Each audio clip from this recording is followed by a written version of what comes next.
नमस्कार दोस्तों इस वीडियो में हम इलेक्ट्रिक लोकोमोटिव के बेसिक जानकारी से संबंधित क्वेश्चन का अभ्यास करेंगे। हम ज़्यादा डीप में नहीं जाएंगे बल्कि थ्री फेज और कन्वेंशनल लोको के बेसिक फीचर्स और इनके विभिन्न प्रकार के मॉडल्स के बारे में जानकारी लेंगे। दोस्तों यह वीडियो रेलवे के डिपार्टमेंटल एग्ज़ाम के व्यू से बहुत महत्वपूर्ण होने वाला है, इसलिए आप सबों से अनुरोध है कि वीडियो को बहुत ध्यान से देखिएगा। तो दोस्तों वीडियो को स्टार्ट करते हैं। दोस्तों पहला नंबर क्वेश्चन है, थ्री फेज वाला इलेक्ट्रिकल लोकोमोटिव क्या होता है।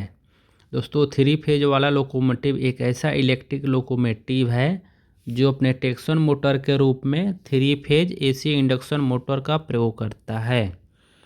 दोस्तों सिंपल वर्ड में अगर आपको कोई बोल दे तीन फेज वाला इलेक्ट्रिकल लोकोमोटिव क्या होता है, तो आपका जवाब होना चाहिए जो अपने ट्रैक्शन मोटर के रूप में three phase AC induction motor का उपयोग करता है, उसे थ्री फेज वाला एसी इलेक्ट्रिकल लोकोमोटिव बोला जाता है। फिर नेक्स्ट 2 नंबर क्वेश्चन है, थ्री फेज इलेक्ट्रिकल लोकोमोटिव के मॉडल का नाम बताएं। दोस्तों जो थ्री फेज इलेक्ट्रिक लोकोमोटिव है उनके 4 मॉडल मेन हैं, जिसमें 2 पैसेंजर मॉडल है जो है WAP5 और WAP7 और 2 गुड्स मॉडल है जो कि है WAG9 एंड WAG12। फिर नेक्स्ट क्वेश्चन पे आते हैं, प्रारंभिक प्रकार के इलेक्ट्रिकल लोकोमोटिव और थ्री फेज इलेक्ट्रिक लोकोमोटिव के बीच मुख्य अंतर क्या है। दोस्तों जो कन्वेंशनल लोको होते हैं वो डीसी ट्रैक्शन मोटर का उपयोग करते हैं और जो थ्री फेज लोकोमोटिव होते हैं वो three phase AC induction motor का उपयोग करते हैं। दोस्तों जो मेन डिफरेंस होता है वो इतना ही होता है।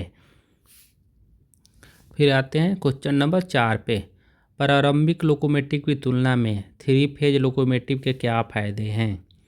दोस्तों जो थ्री फेज वाले लोकोमोटिव होते हैं वो प्रारंभिक जो डीसी मोटर वाले होते हैं की तुलना में बेहतर दक्षता वाले होते हैं और कम रख रखाव की ज़रूरत पड़ती है, और जो उनकी विश्वसनीयता होती है वो बहुत हाई होती है और परिचालन का प्रदर्शन जो होता है वो भी बहुत अच्छा होता है। तो दोस्तों थ्री फेज जो मोटर होते हैं उनके इतने सारे फ़ायदे हैं। फिर आते हैं क्वेश्चन नंबर 5 पे, भारतीय रेलवे के प्रारंभिक लोकोमोटिव का नाम बताएं। जो पारंपरिक लोकोमोटिव होते हैं जिसे कन्वेंशनल लोको बोलते हैं उसके नाम हैं, सबसे पहला है WAP1, फिर आ जाता है WAP4, ये दोनों पैसेंजर मॉडल हैं।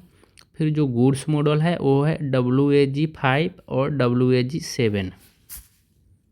फिर नेक्स्ट क्वेश्चन है 6 नंबर, WAP5 लोकोमोटिव की पावर कितनी है।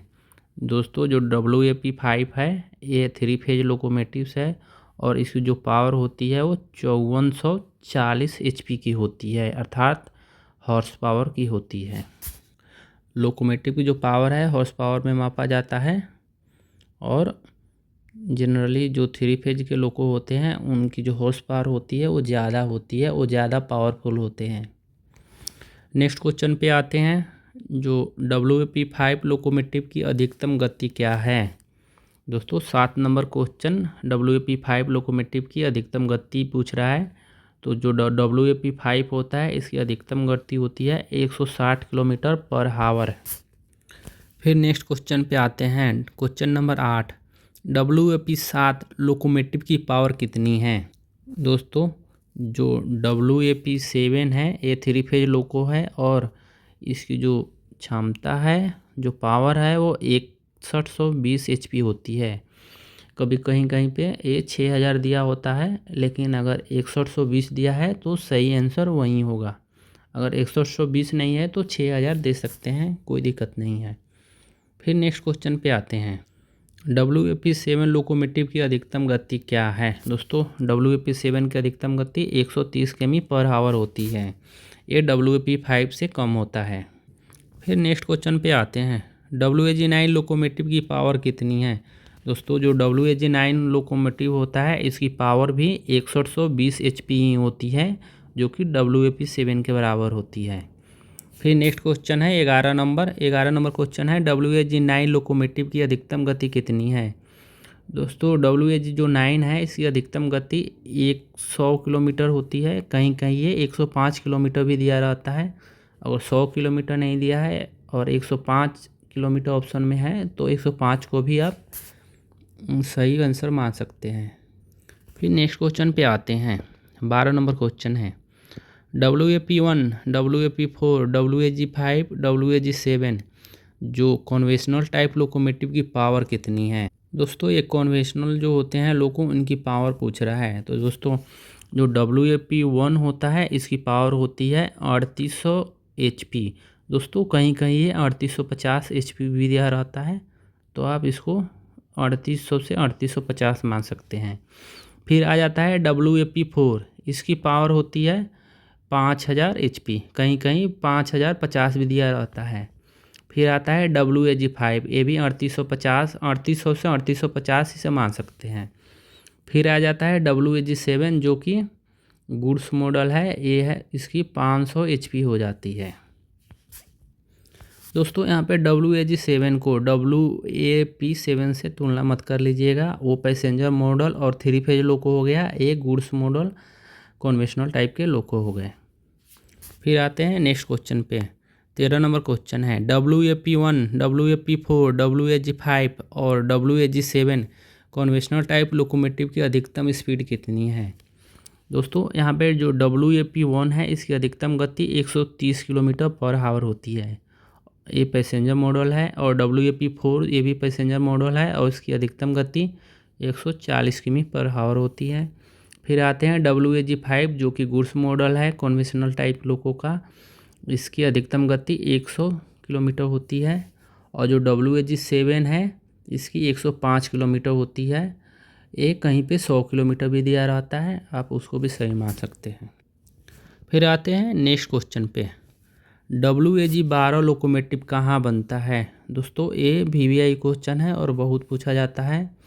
इसका सही आंसर हो जाएगा आपका मधेपुरा, ये बिहार में स्थित है और यहाँ पे WAG12 का उत्पादन किया जाता है। फिर आते हैं नेक्स्ट क्वेश्चन पे। WAG12 लोकोमोटिव की पावर कितनी है।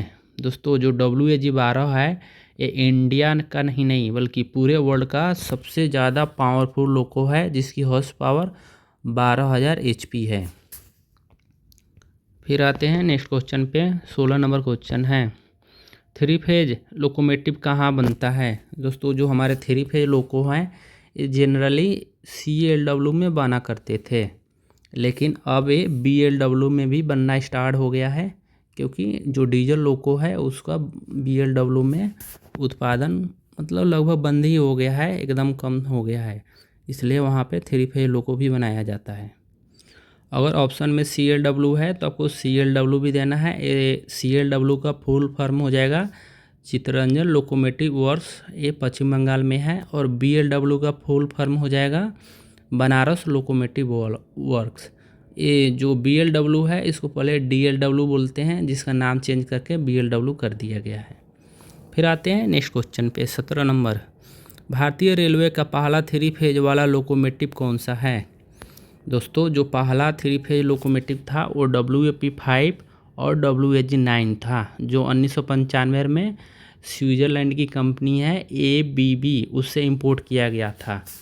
फिर ट्रांसफ़र ऑफ टेक्नोलॉजी के माध्यम से CLW में इसका प्रोडक्शन स्टार्ट हो गया था और लगभग 2001 या 2001 से इसका मैन्युफैक्चरिंग CLW करने लगा था।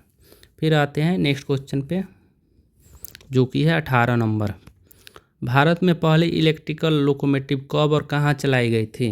दोस्तों भारत में जो पहली इलेक्ट्रिक लोकोमोटिव थी वो 3 फरवरी 1925 को बम्बे विक्टोरिया टर्मिनल से कुर्ला हार्बर तक चलाई गई थी।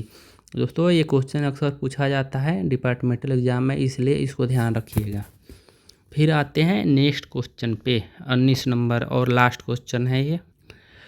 DC मोटर की तुलना में 3 फेज AC इंडक्शन मोटर के क्या फ़ायदे हैं। दोस्तों आपको पता होगा कन्वेंशनल टाइप की जो लोको हैं उसमें DC मोटर का उपयोग किया जाता है, और जो 3 फेज लोको है उसमें 3 फेज AC इंडक्शन मोटर का प्रयोग किया जाता है। तो दोस्तों 3 फेज AC इंडक्शन मोटर के बहुत सारे फ़ायदे हैं, जो कि है ब्रश वाली DC मोटरों को मेंटेनेंस की ज़रूरत होती है, जबकि 3 फेज लोको में मजबूत ब्रूसलेस एसी इंडक्शन मोटर इस्तेमाल होती हैं, जो ज़्यादा पावर देती है, बेहतर पकड़ होती है और जो रीजेनरेटिव ब्रेकिंग होता है इसमें, अर्थात जब हम ब्रेक करते हैं तो जो व्हील होता है वो बिजली बना के फिर OHE में सप्लाई कर देता है। और कम रख रखाव होता है, जो रखाव होता है वो कम रख रखाव होता है तथा ज़्यादा एफिशिएंसी देता है, जिससे अधिकतम स्पीड तक पूरी पावर क्षमता मिलती है। जबकि DC मोटरें होती है, फील्ड कमज़ोर होने पर पावर खो देती है। तो दोस्तों आपने टोटल 19 क्वेश्चन का अभ्यास किया है। अगर आपको क्वेश्चन आंसर सही लगे, वीडियो अच्छा लगे तो वीडियो को लाइक कर दीजिए और वीडियो को शेयर कर दीजिए और चैनल को सब्सक्राइब कर लीजिए। धन्यवाद।